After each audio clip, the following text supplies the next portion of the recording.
와, 이 누룽지 밥솥에서 나온 거 맞아요? 오늘은 집에서도 실패 없이 누룽지 제대로 만드는 방법 알려드릴게요. 부추랑 닭고기 같이 올려 먹어도 맛있고 여기에 이 소스 찍어 먹으면 진짜 별미예요. 지난 영상에서 몇 인용 밥솥으로 만들었는지 질문 많이 주셨는데요. 오늘 백숙 쿠쿠 10인용 밥솥으로 만들었어요. 찹쌀 1컵 반 30분 불리는 동안 닭 손질해 볼게요. 닭은 11호로 준비했어요. 닭은 꽁지와 주변 지방을 정리하고 날개 끝을 잘라낸 뒤 안쪽까지 깨끗하게 씻어줄게요. 마늘 10알, 대파 흰 부분으로 2대, 한방팩 준비해주세요. 닭의 잡내를 잡고 은은한 향을 더해줄 재료들이에요.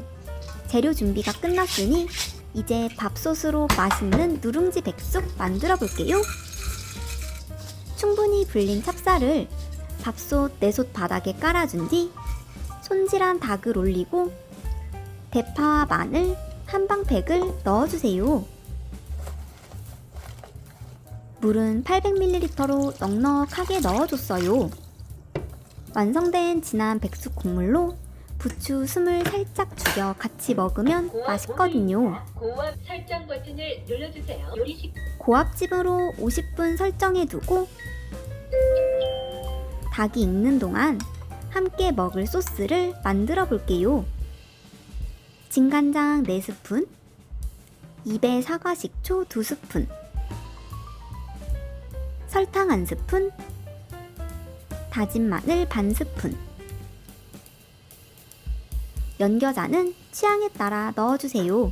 저는 1티스푼 넣어 은은한 톡 쏘는 맛을 더해줬어요.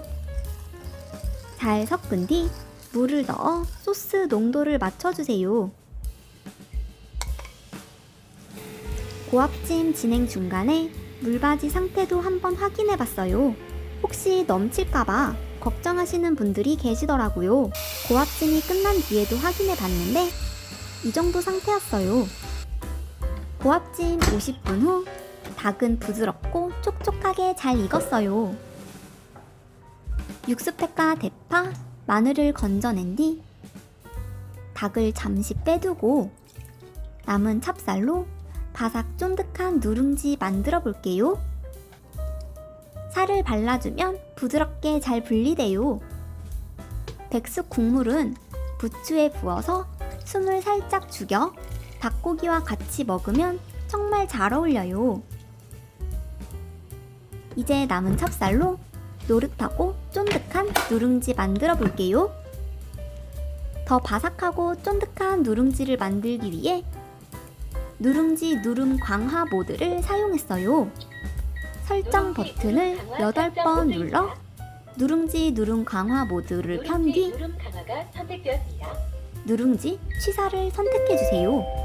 누룽지 쿠쿠가 맛있는 취사를 시작합니다. 누룽지 모드 후 물바지도 확인해봤어요. 짜잔! 약 40분 뒤 바삭하고 쫀득한 누룽지가 완성됐어요. 겉은 노릇하고 속은 쫀득해서 식감이 정말 좋아요. 완성된 누룽지는 닭 위에 올려 부추와 함께 드셔보세요. 누룽지, 닭고기, 부추 조합으로 먹어도 맛있고 간장 소스에 찍어 먹어도 정말 잘 어울려요. 누룽지 백숙은 밖에서 먹으려면 가격 부담이 있잖아요. 집에서 밥솥으로 푸짐하게 만들어 보세요. 맛있게 드시고 올 여름 든든하게 건강 챙기세요.